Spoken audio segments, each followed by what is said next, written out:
We are looking forward. This is Going Deep. We're going to look forward to the MLB trade deadline. Let's see what we got. Are there ones? Lost. So many ones. So many ones in at least YouTube listens. All right. We have 5 big questions here that people have been talking about in the zeitgeist. We're going to be talking about the insiders that have been tweeting about them or writing articles about them, and then what I think is possible or not possible. Or maybe you didn't even hear these things either. So let's see. BS, real, what's going to happen? I'm sure there's a lot of exciting things that happen in the next 2 weeks, and we'll be talking a lot about it. So this is your first official primer. Now the All-Star game is over of the trade deadline. So first things first.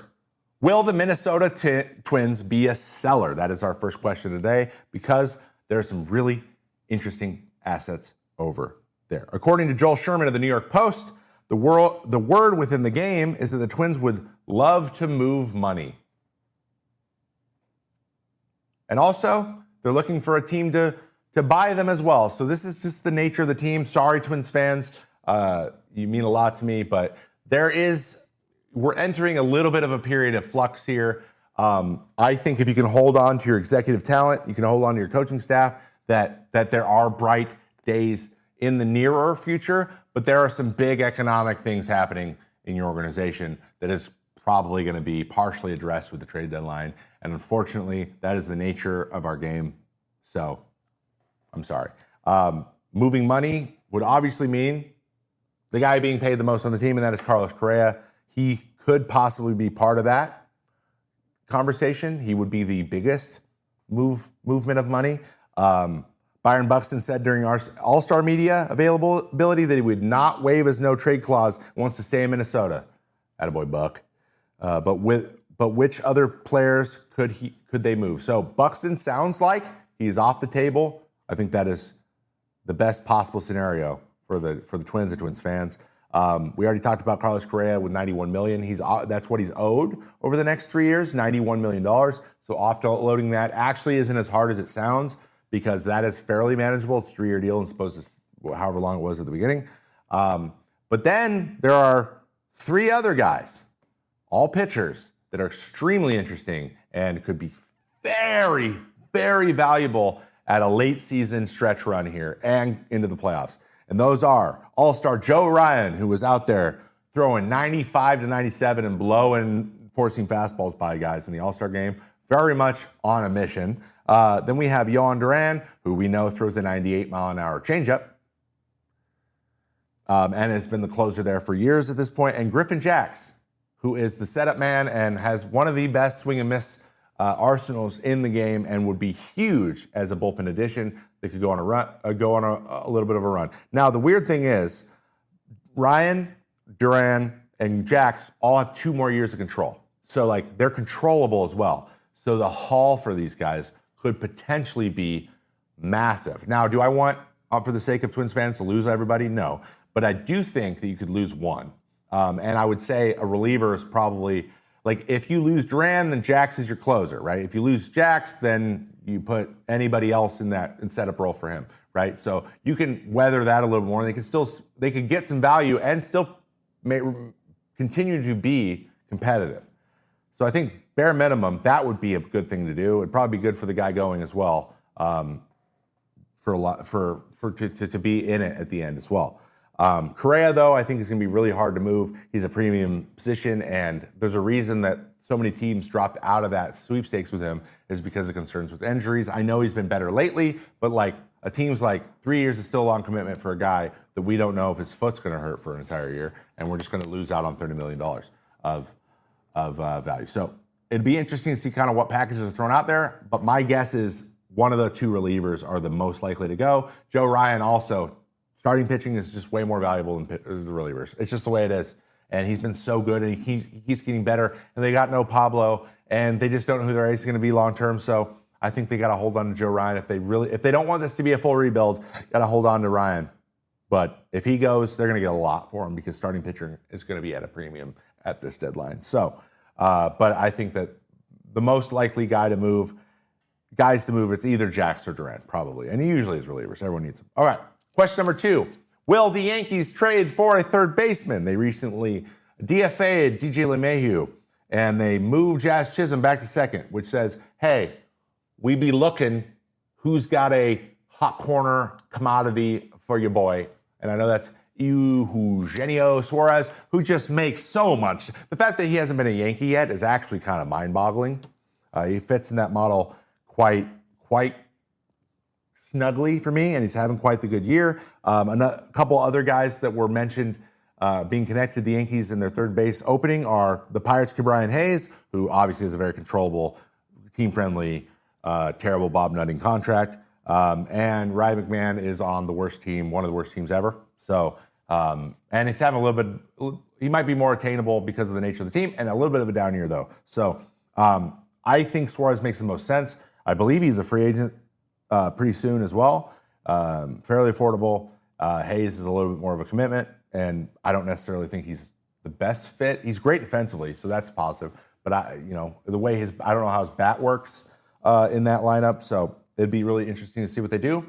But if I were a betting man, I think that unanimously across the league, this guy looks like he's going. Probably going. We actually have a super chat, which I'm going to grab real quick because I want to make sure that I get these. I'm going to throw this up here. So the super chat was from Brian B. Do you think 2 more roster spots for a pitcher equals less injuries? Oh, okay.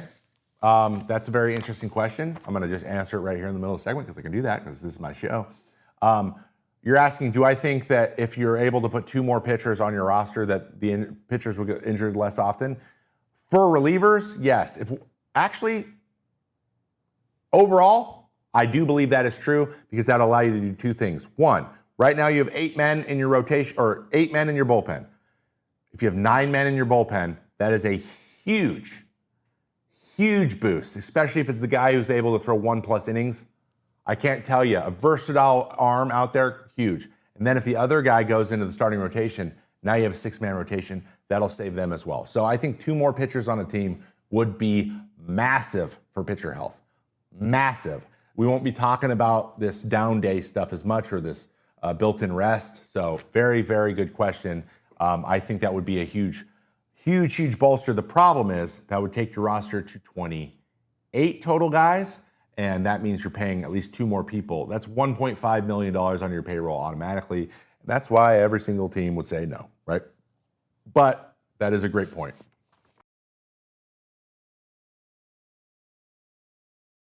Scott, you have a Built Rewards card, right? I do, Kratz. I pay a lot of money in rent, and now I get something for that. There's no cost to join, and just by paying rent, you unlock flexible points that can be transferred to your favorite hotels and airlines, a future rent payment, your next Lyft ride, and much more. When you pay rent through Built, you unlock 2 powerful benefits. First, you earn one of the industry's most valuable points on rent every month. No matter where you live or where your landlord is, your rent now works for you, and you gain access to exclusive neighborhood benefits in your city. Built's neighborhood benefits are things like extra points on dining out, complimentary post-workout shakes, and much more. Unique experiences that only Built members can access. And when you're ready to travel, Built points can be converted to your favorite miles and hotel points around the world, meaning your rent can literally take you places. So if you're not earning points on rent, my question is, what are you waiting for? Start paying rent through Built and take advantage of your neighborhood benefits by going to joinbuilt.com/foul. That's joinbilt.com/FOUL. Make sure to use our URL so that they know we sent you.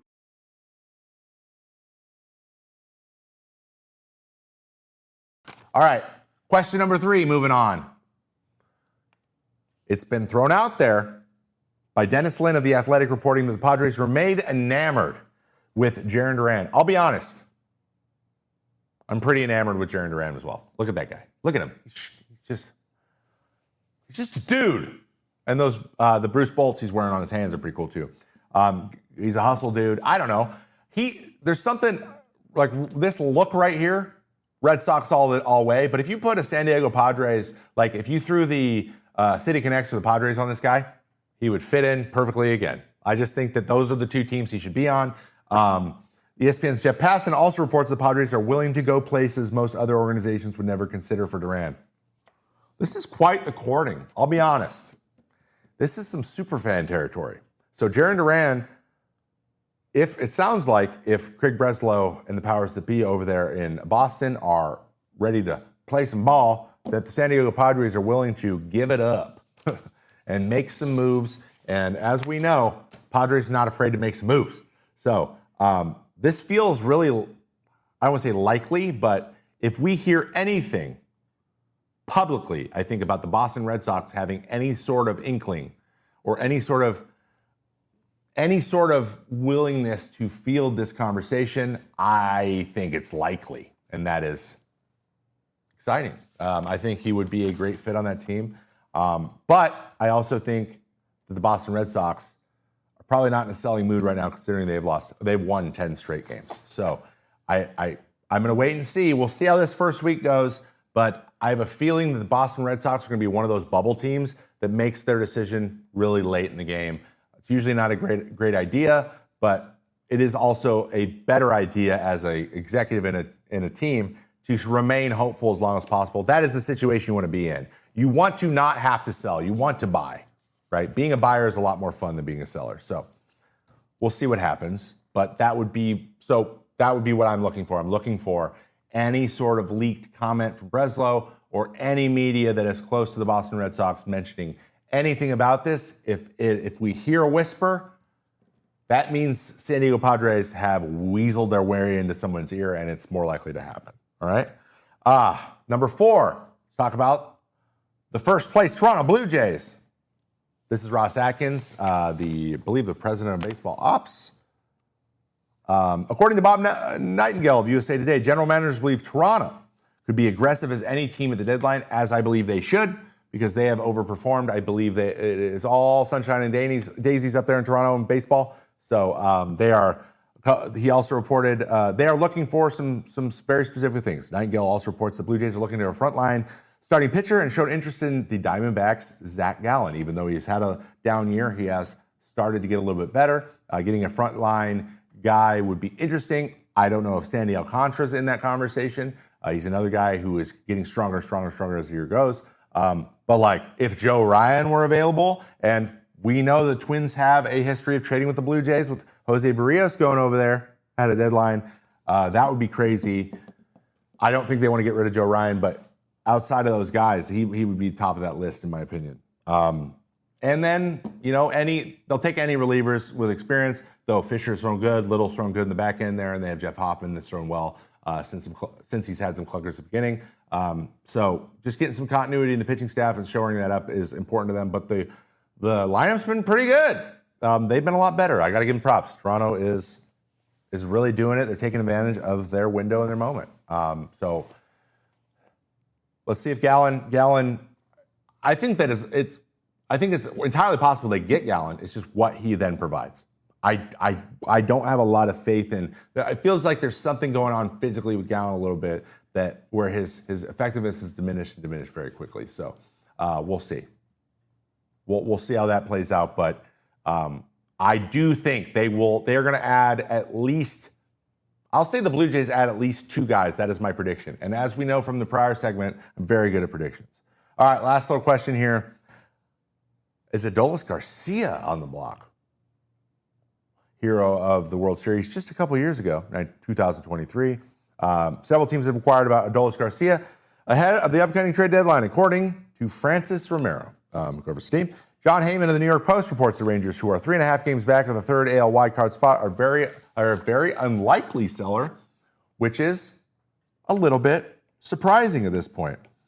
But Garcia is having another down year, slashing .234, .279, .404 with 13 home runs to the break. So not what we're used to expecting from Adolis Garcia, but could we have another Jorge Soler, Eddie Rosario situation over in the Braves, where they just go get a bunch of depth, guys who've been successful in the past and also good at the big moment. Like, we don't need him to hit 400. We just need him to hit a home run in the 8th inning when we need it, which is what Adolis Garcia does. He has that aura about him. So do I think Adolis moves? Not after hearing them say very unlikely to move anybody, but who knows what is a package they could put together for him. And again, he is getting pretty close to free agency himself. So do I think it's likely? No. Do I think it's possible? Yes, but I think the Rangers are going to, I think we're gonna see a Rangers team that generally holds pat and maybe adds a peripheral little a parallel or a lateral trade, similarly to like what the Rays and the Mariners do with themselves all the time, where they just trade each other's version of the player because they play different positions or something. Like it might be something like that, maybe even in a division, but I wouldn't expect a huge splash from the Rangers or Adolis Garcia. So they're not giving me a lot of hope, at least for exciting things happen. I think the big ones are going to be Blue Jays, and seeing what the Twins do, I think those things are going to be the things I'm looking forward to.